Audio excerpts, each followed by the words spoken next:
The last prophet in the world, last prophet in the world, last prophet in the world to show how to be closer to Allah. He is Muhammad sallallahu alayhi wasallam.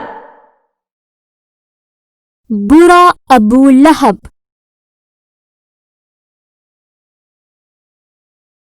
برے لوگ بہت فکر مند ہو رہے تھے کیونکہ ان کا سالانہ حج قریب آ رہا تھا. اس دور میں کعبہ میں 360 بت موجود تھے. حج کے زمانہ سے پہلے بہت سے لوگ مختلف جگہوں سے ان بتوں کی عبادت کرنے آتے تھے. تو کیا وہ بتوں کا حج کیا کرتے تھے؟ کیسے؟ کعبہ تو اللہ کا گھر نہیں تھا؟ ہاں، وہ اللہ کا گھر تھا، لیکن ان لوگوں کو لگتا تھا کہ وہ بیکار بت ہی ان کے خدا ہیں. حج کے دور میں مکہ کے رہنے والوں کے لیے یہ کاروباری لحاظ سے بھی بہت اچھا دور تھا. برے لوگوں کو لگا کہ حضرت محمد صلی اللہ علیہ وسلم کا واحد ایک خدا کا تصور ان کے کاروبار کے لیے برا ثابت ہوگا. اس مسئلے کے حل کے لیے تمام غیر مسلم قریش سربراہ ولید کے پاس گئے، جو کہ بہت بوڑھا اور امیر آدمی تھا. ایک لمبی بحث کے بعد اس برے ولید نے لوگوں کو مشورہ دیا کہ آپ صلی اللہ علیہ وسلم کے بارے میں نئے لوگوں میں جھوٹی افواہیں پھیلائیں جو کہ حج کے دوران مکہ آئیں گے. ہمیں یہ کہانی سورہ مدثر میں مل سکتی ہے. لہٰذا ان کے منصوبے کے مطابق قریش کے برے لوگوں نے کچھ چھوٹے چھوٹے گروہ بنائے تاکہ وہ گروہ آپ صلی اللہ علیہ وسلم کے بارے میں بری خبریں پھیلا سکیں. انہوں نے مکہ کے مختلف دروازوں پر کھڑے ہو کر نئے آنے والے لوگوں کا انتظار شروع کر دیا. وہ جب بھی کسی شخص کو دیکھتے تو وہ اسے کہتے کہ اس شہر میں ایک شخص ہے جو کہ خود کو پیغمبر کہتا ہے اور اس کا نام محمد ہے.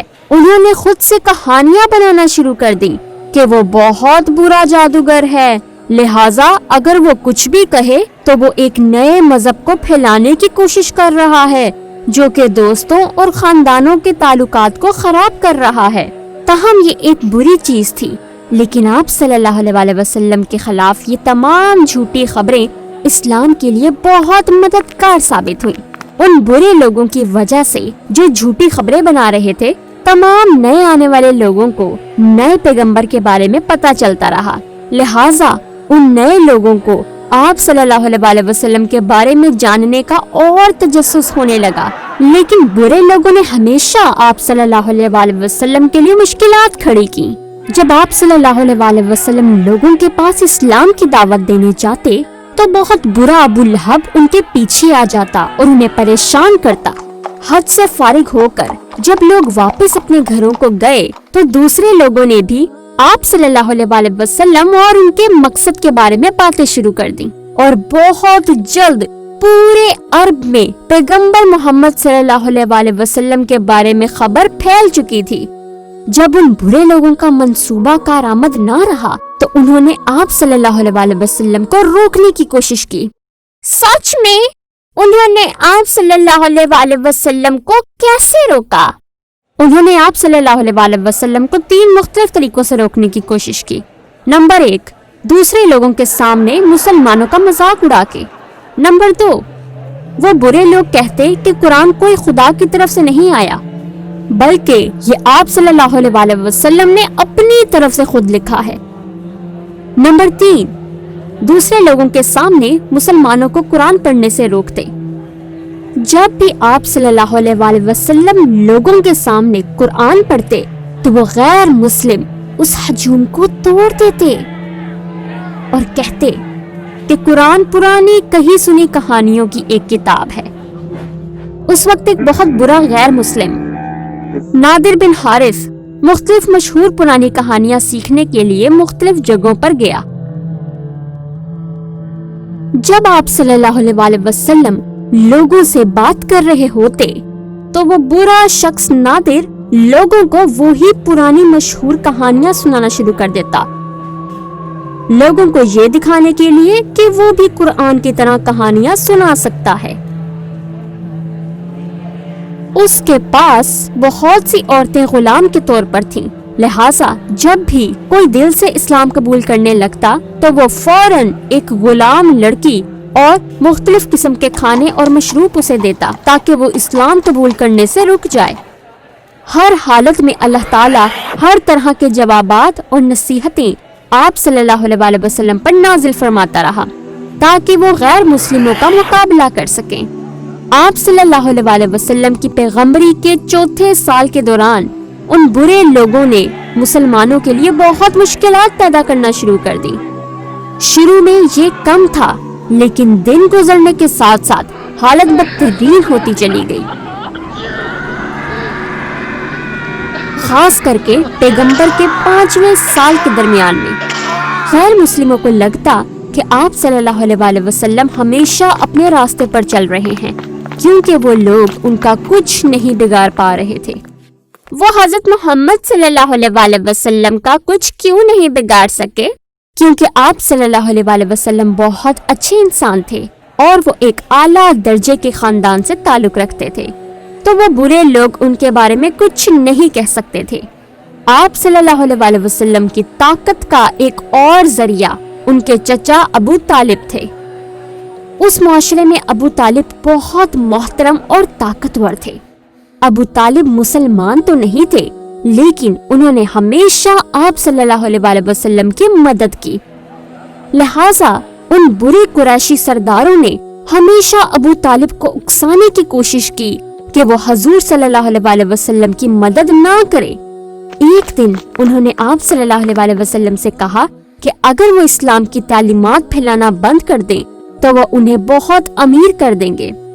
آپ صلی اللہ علیہ وسلم نے فوراً ان کی اس پیشکش کو ماننے سے انکار کر دیا اور فرمایا کہ اگر وہ ان کے ایک ہاتھ میں سورج اور ایک ہاتھ میں چاند بھی رکھ دیں تب بھی وہ اسلام پھیلانے سے نہیں رکیں گے۔ یہ سن کر برے لوگ بہت غصہ ہوئے۔ ان میں سے ایک ان کا اپنا رشتہ دار تھا جو کہ یہ سننے کے بعد بہت پاگل ہو گیا۔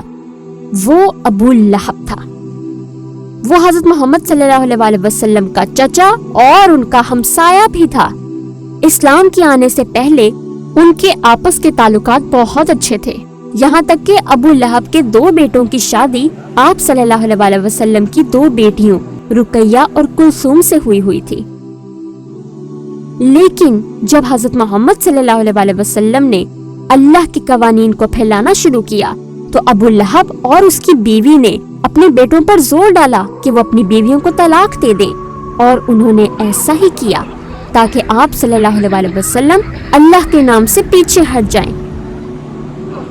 اس دور میں آپ صلی اللہ علیہ وسلم کے چھوٹے بیٹے عبداللہ بہت کم عمری میں ہی وفات پا گئے تھے۔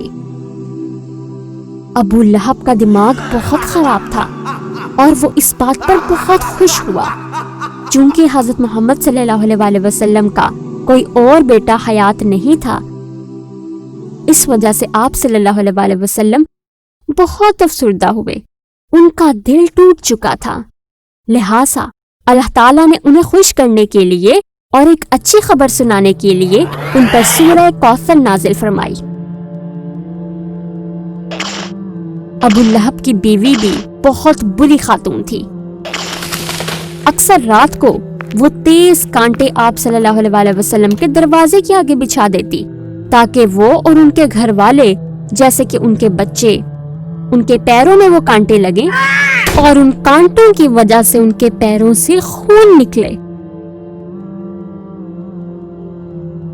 وہ حضرت محمد صلی اللہ علیہ وسلم کے خلاف ہر وقت جھوٹی خبریں پھیلاتی رہتی۔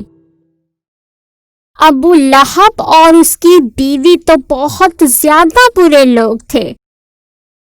اللہ تعالیٰ ضرور ان پر بہت زیادہ غصہ ہوا ہوگا۔ ہاں، اللہ تعالیٰ ان پر بہت غصہ تھا، لہٰذا اللہ نے پیغمبر پر سورہ لہب نازل فرمائی۔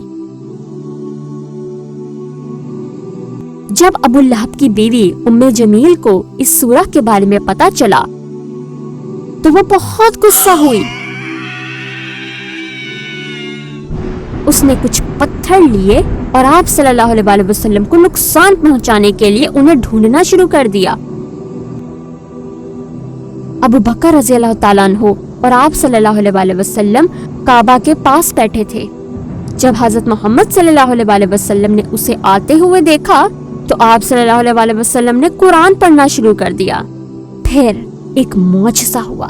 وہ حضرت ابو بکر رضی اللہ تعالیٰ عنہ کو تو دیکھ سکتی تھی، لیکن آپ صلی اللہ علیہ وسلم کو نہیں دیکھ پا رہی تھی، لہٰذا وہ آپ صلی اللہ علیہ وسلم کو ڈھونڈ ہی نہ سکی اور وہاں سے چلی گئی۔